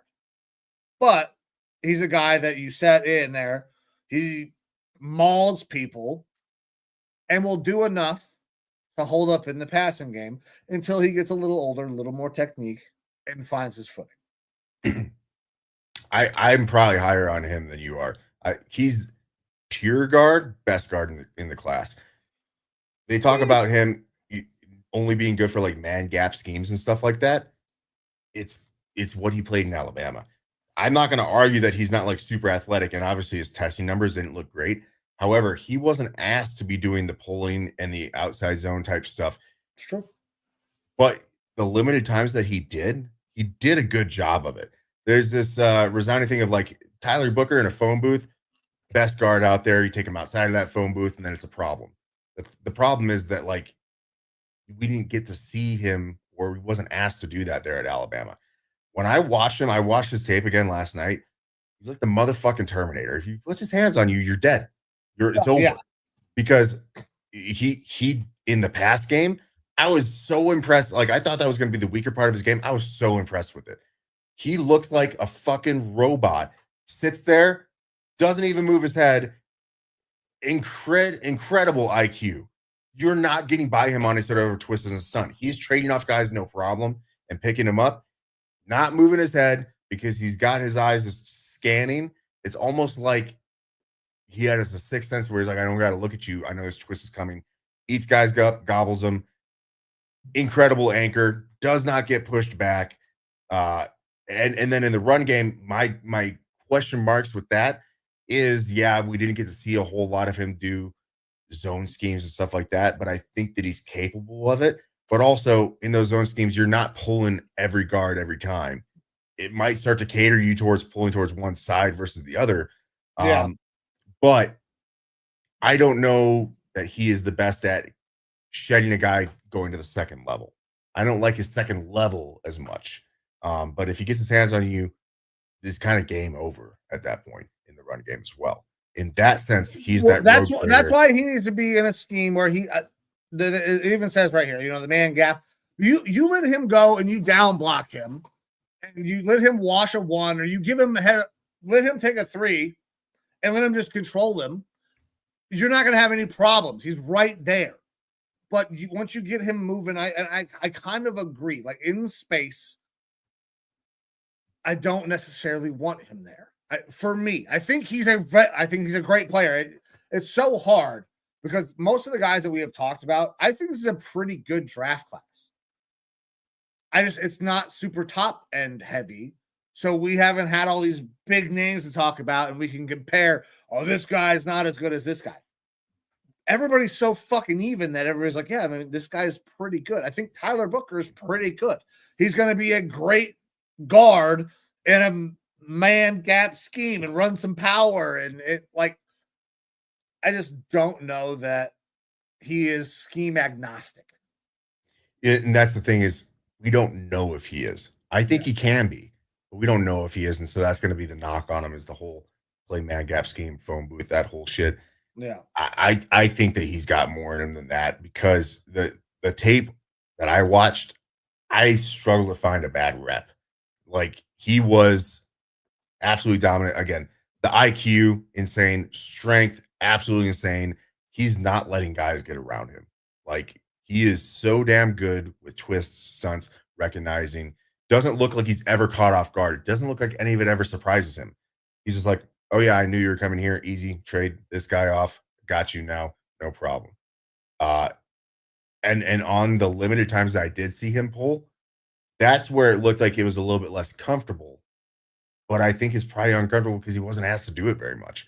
It was still different to him. You put him in a scheme where he has to do that all the time and he's getting coached to do it. I think he could possibly do it. He's never going to be, the next Zach Martin who's able to pull like a fucking freak. Yeah. Like I'm not expecting him to be, but I think that he can be well above average on that. But then on every other play that you're running, he's going to be extremely good. I think he's a 10-year set it, forget it, Pro Bowl type of left guard in this league. And I think that he's worthy of a first round pick. But because guys who are viewed purely as guards normally don't go higher in the first round, he's someone that'll go towards the end of the first round, possibly even fall into second because of that. These guys that we talked about who are tackles that are converting to guards and stuff like that, that in a way is helping them because now you have scheme and position versatility. And that's a check mark that's going to say, well, I'm not drafting a guard. I'm drafting an offensive lineman that can go anywhere on this offensive line. Right. So that's why those guys will go a little bit higher. And look, like I said, love Gray Zabel. Favorite offensive lineman in this class. Booker's a better guard than him, in my opinion. They might end up being better or, about the same by the end of their career. They're two different types of guards for sure. But like, we're just talking pure guard, best in the class by far and away to me. And I think that he has the best IQ of any of the offensive linemen in the draft. The way that he is able to pick up those twists on anything like that, there's no fooling him at all. He looks so comfortable with anything coming at him. What kind of scheme do you guys run up there in Minnesota? Just curious. I don't know because we fucking haven't been a good running team. We try to run a zone. However, O'Connell talked this offseason about how he's like, we need to get back into the trenches. We started that a little bit last year with Aaron Jones. They do zone runs, but he actually specifically said, he's like, I want to integrate more man gap scheme along with our zone scheme. That's kind of what I thought, because you and I have different opinions on who the best guard in this draft is. We haven't talked about him yet? We have not. Is it Tate Ratledge? It is not. It's Donovan Jackson. Oh. Well, look, I love Donovan Jackson as well. I'm a homer, but also completely different types of players, completely different types of guards. Donovan Jackson, uber athletic, and I think is scheme agnostic. Fits kind of everything. Nasty blocker in the run game, athletic in the wide game, really good with his hands, and plays with excellent leverage. Can get beat with speed off the snap. I don't love the get off. I want to see him get better out of his stance. But he's one of those guys, gets his hands on you because he's so good with the placement, he wins. In my opinion, this is the best pure guard in the draft because we're going back to a probably wide zone scheme where we're getting out and letting athletic guys get out and move people and allowing cutback lanes. So for me, I love Donovan Jackson because this is a guy that if I needed a guard running my scheme, this is the one that I would want. And I like Donovan Jackson a lot too. I still have him as that. He's more of a second round than a first round guy to me. But again, it is very much so based on what your scheme is. You love the fact that he was able to step in and play left tackle for Simmons when he went down, and he looked really good doing it. Yep. That's one of the things, though, that scares me about him a little bit is that when you have a guy who is a guard that could have the move to a tackle position, they start to get a taste of that tackle play in the NFL. Now they want tackle money. I don't care. It's still a worry. Sure, fine, but he's a stud. It doesn't matter that he might want tackle money. The dude has position flexibility and is a stud. Yeah, he's very good. I like him a lot. Slight difference, man. I was wondering because you guys at one point ran exclusively a zone scheme up there. Yeah, with the Dalvin Cook and whatnot. Yeah, it really worked well with him. But now we have two running backs that can run different types of scheme. Aaron Jones is very good for that zone scheme, but then we bring in the running back from 49ers. He's much better for that. Like he obviously did good in that kind of West Coast zone scheme that Shanahan runs, but also he is a bigger, bulkier, north-south type of back that is better for that gap scheme as well. So like what Kevin O'Connell is saying is he really wants to be versatile with what we do. They brought in the players to have more versatility for it, which I'm all about, which is why a versatile offensive lineman like a Gray Zabel makes a lot of fucking sense. That's why it makes sense, guys. Just go ahead and keep pumping that. Meat and potatoes. Continue pumping into that fucking line. Ariante Ursary out of Minnesota. This guy's a left tackle who despite being 6'6", I think probably cracks the starting lineup first as a guard. But he has that ability to play tackle, and I do like him better as a right tackle because of it. Not as super athletic, but big fucking dude, and has a lot of experience in that Minnesota team. Yeah, really, really kind of once again, I don't know that we have a ton of guys that I want to play at left tackle. I think he's another guy that I think you could probably profile better as a right tackle. Fairly athletic. He plays a little bit high left tackle. You want to have more of that flexibility to get down. Yeah, he doesn't bend pass well. Pressure's coming off the left, right? And that to me always says a little bit better of a right tackle. Yeah, so because he's fairly athletic and run blocks really well, can pass block. Now, anytime you're moving a tackle from one side to the other, it's a fucking huge problem. Can be a big transition. It's easier going from left to right than it is going from right to left, as Jedrick Wills learned for the Browns. But like, I don't know that a lot of the edge rushers in the NFL are getting so long and so athletic that if you can't move, you can't play tackle. He's pretty good, but I don't know, man. Right tackle to me screams the less athletic of the tackles. All righty. Well, guy that I had just mentioned, Tate Ratledge. Thoughts on him? No, go ahead, brother. Fantastic mullet. Great mustache. Looks the fucking part of an offensive lineman. Yeah. He is a meat and potatoes, just like you're getting when you expect an offensive guard.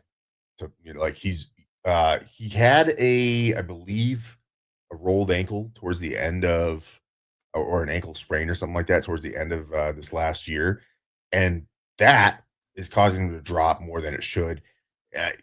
Most drafts, he's like a late second round type of guard. He's probably going to be more towards third round. Just again, guards devalued.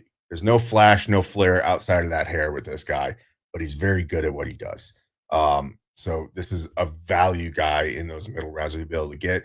And within a year, I think he's a starter and a solid average, above average starter as a kind of his floor. He's probably not going to be Pro Bowl, anything like that type of guard. But he's good at what he does, and he's not going to be a liability on your offensive line. I'm a fan of Tate Ratledge as kind of your discount version of a starter that you're going to be able to get in those middle rounds, which is traditionally where you find your starting guards in the NFL, is like rounds 3 through 6.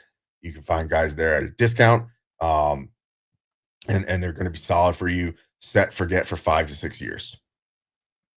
So big fan of him. All right. Thoughts on Ozzy Trapillo or Marcus Bowe? So Ozzy is a monster. Yeah. 6'8", 309 pounds. I don't know why he looks odd because he's fucking enormous, but he's not enormous. It should be it's like the same size composition of Nikola Jokic. It's he should be playing center. Yeah. On a basketball court. On a basketball team. So I mean, he's got pretty decent feet. He's smart. He's a good player. But God, this 6'8", it makes you worry about his ability to move a little bit. Is he going to have the flexibility to get back and move? It's a 6'8" it's a weird outlier. Normally, we're worried about outliers and being undersized. Yeah. Sometimes there are oversized guys. The problem for me here is that he's 6'8", but he's roughly around 300 pounds. It's light. He's light. Very light for that. Vikings used to have left tackle Bryant McKinney, who, by the way, I saw him once randomly out in public, and I was absolutely awestruck as like an 18-year-old. I was in a mall, some mall in fucking Minnesota, and I was sitting on a bench waiting for something, and all of a sudden, this monster of a man, 6'8", 350, 360 pounds, walks by with an entourage of dudes. And I was just like, what the fuck? Like, I remember looking up and being like, you know how mall ceilings are fucking tall? I was like, that dude looks like he could touch the fucking ceiling with his hand. And then it clicked to me. I was like, whoa, that was Bryant fucking McKinney, starting left tackle for the Minnesota Vikings. Holy shit, I should have just gotten an autograph. And then I was too scared because he had a harem of fucking dudes in black leather jackets around him that looked like they were all probably strapped. For sure. Anyways, point being, Bryant McKinney was also 6'8", but he was 350 something pounds, and that's being nice. Like, he was a lot closer to 400 a lot of the times. This guy is right around that 300 pounds.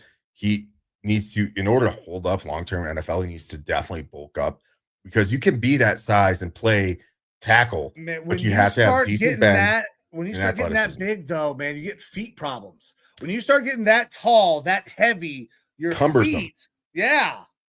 Cumbersome for sure. And that's one of the things that Bryant McKinney was fantastic, but also you were talking about it a different time in the NFL where you wanted these monsters out there because they had such long arms. They had such big bodies that they could cover large spaces. They weren't going up against, outside of like Javon Curse and stuff like that, these super hyper athletic freaks. Who's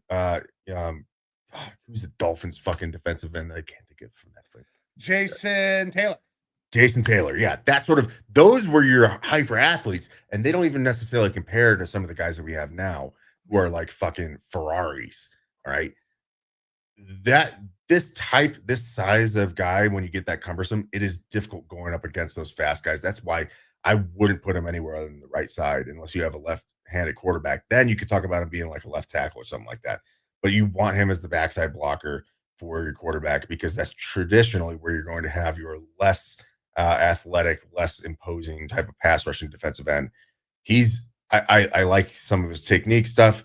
Obviously, he's got the frame where he could put on some pretty fucking good weight, but he needs to put on that weight in order to be really good in the NFL. And that's why he's the guy that gets talked about third, fourth round, stuff like that, because he's not a start playing away right away guy.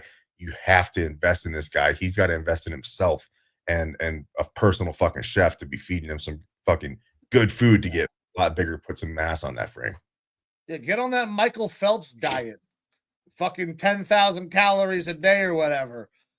Put on some goddamn weight. Probably more than that, to be honest. Probably more than that. It's got to be healthy weight, though, because here's the thing.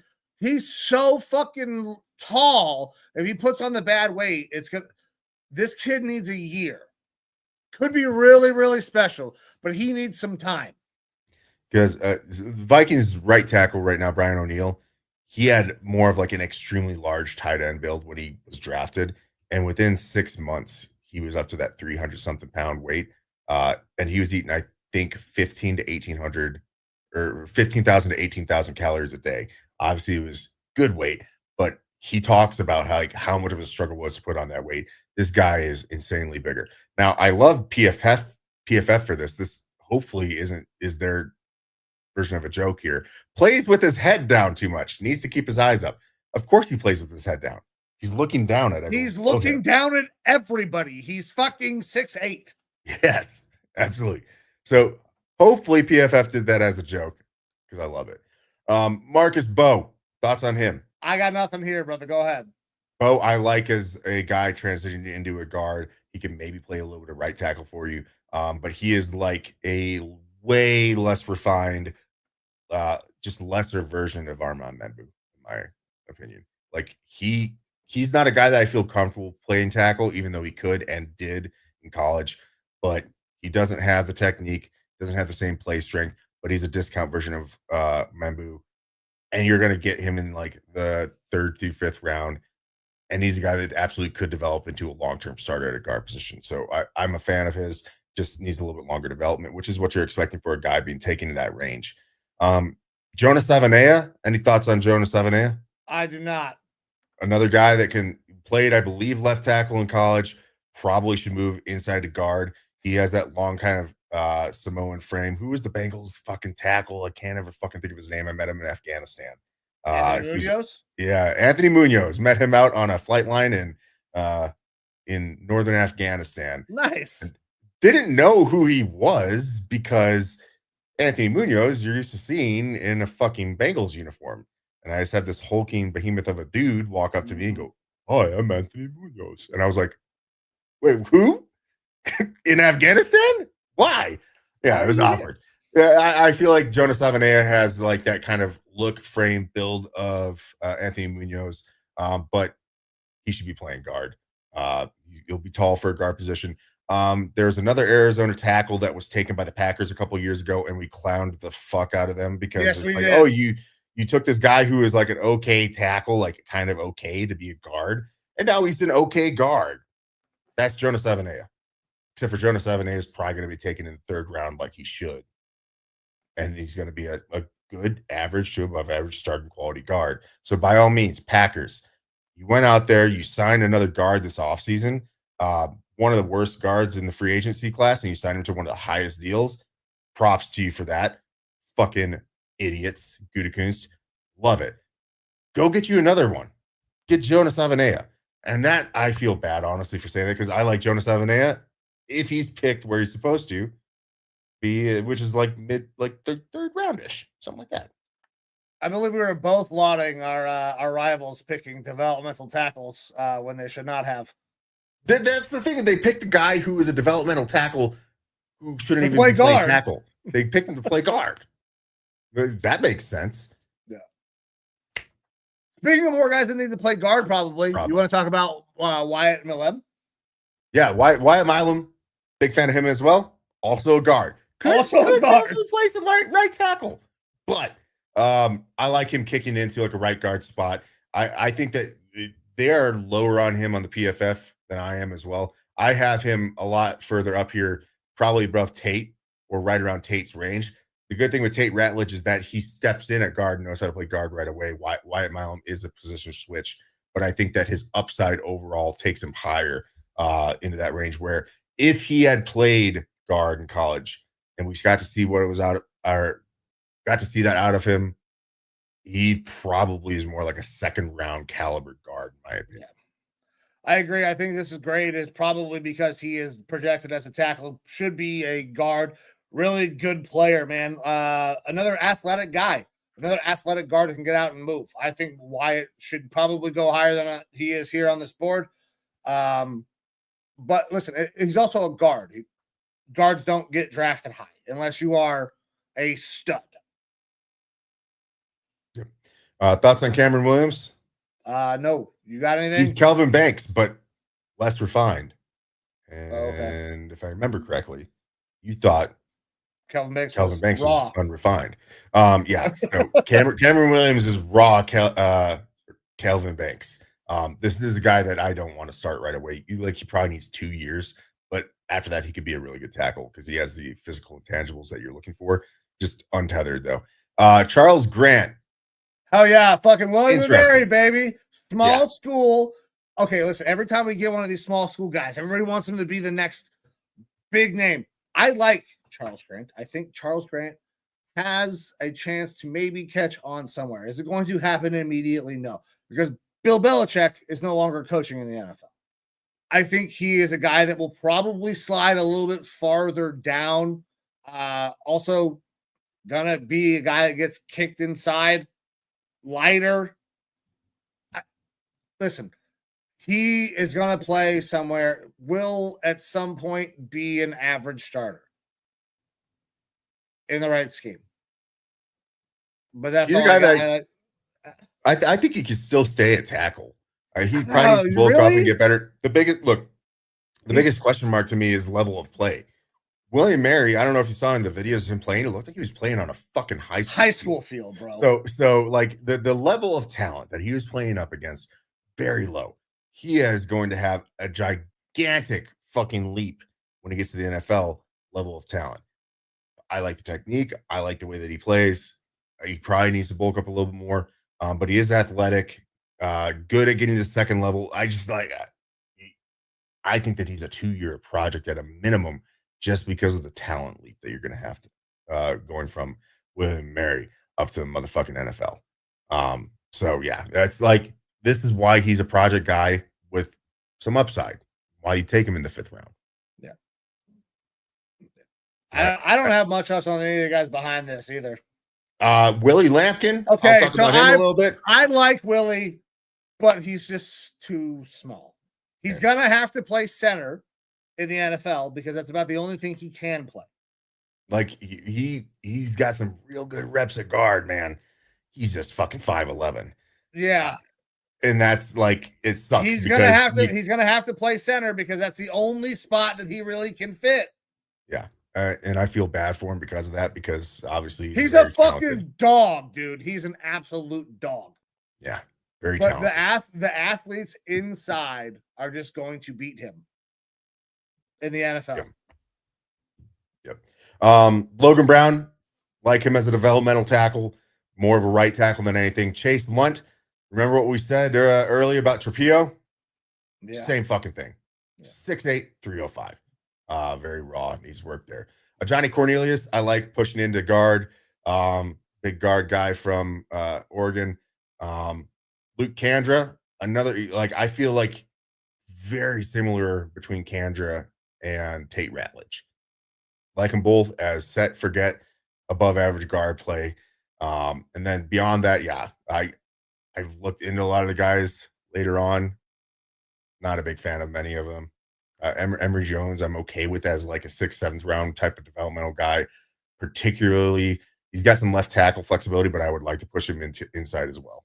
But yeah, that's about it for me. All right. I got nothing else on prospects, brother. So we can go ahead and get ready to wrap this bad boy up. All right, brother. Sounds good to me. Fucking we don't StreamYard, man. StreamYard. So great show. StreamYard. I appreciate you. So we've talked about it earlier in the show. I'm just going to announce a couple of the names. So next week, guys, come join us. Me and Evo are going to break down quarterbacks. We get into an argument basically every year. We don't do necessarily a ton of arguing on the show. This is not Skip and Shannon. This is a couple of dummy thick assholes just chopping it up, having a good time, and appreciating every one of you for tuning in while we do it. But joining us, becoming a part of this nonsense that we do here, a new guest on the show will be Mac the Buffalo. I don't know if you've caught Mac. Good dude. A lot of Browns content. A lot of these guys are Browns people. Mo will be returning from OTC, as well as, let's see who else is coming. J.O. from the OTC. I think we got Casey Kinnaman as well. Still waiting on some more names, but we're going to have a pretty good, fun lineup a couple weeks from now. Next week, quarterbacks. And I know we're going to have disagreements. I'm a Shedeur guy. I'm a Shedeur guy. I hope you're also a Tyler Shuck guy. Fuck you. Don't say that name to me. I'm so tired of hearing that fucking name. There are legitimate, look, don't want to spoil next week's episode. I like Tyler Shuck for what he is, which is a 5th round guy. Okay, thank you. For a 5th round guy. There are people saying that he should be taken at fucking 33. There are some legitimate people do like him as a 2nd round, have him 3rd on their board. Some people that I respect in the draft community and their work. I'm not that high, but I do like some of the stuff from Tyler Shuck. He's a fucking maniac. That's why he's like a 6-7 year starter, because he gets fucking injured every year because he's a maniac. But we'll get into that next week. That's all the fun for next week. Next week. Oh, brother. Hey, thank you. Appreciate you. Great show. Guys, thank you very much for tuning in. This is the Lineman Lounge. We love doing this. We get to come on here, chop it up, talk football, and basically enjoy it, every bit of it. So thank you guys. If you wouldn't mind, go check us out anywhere on social media, X, Facebook, Instagram, TikTok. Head on over to the YouTube, like, share, subscribe. We would greatly appreciate it. But just remember, we will be back the next week. We'll be back every week, okay? No matter what we're doing, who we are, where we are, what we're called, we will always be here rocking it steady, because I love this shit. Evo, give the people one last word before we bounce out of here and get ready for quarterbacks next week. Look, I know it's kind of late tonight, but maybe remember to do this tomorrow. Go ahead and call up a friend, family member, somebody you haven't talked to in a while. Say hi, how you doing? Tell them you love them. Check in. Make sure everyone's doing all right in your life. Sometimes all it takes is a phone call to brighten someone's day. So just be that phone call. Yeah, truer words have never been spoken. Guys, thank you very much. This is the Lineman Lounge. Anytime you spend time with us, we cannot thank you enough. Time is the most valuable asset that you have. So anytime you give some of it to us, we are forever grateful. We'll be back next week. We're getting the fuck out of here. See ya.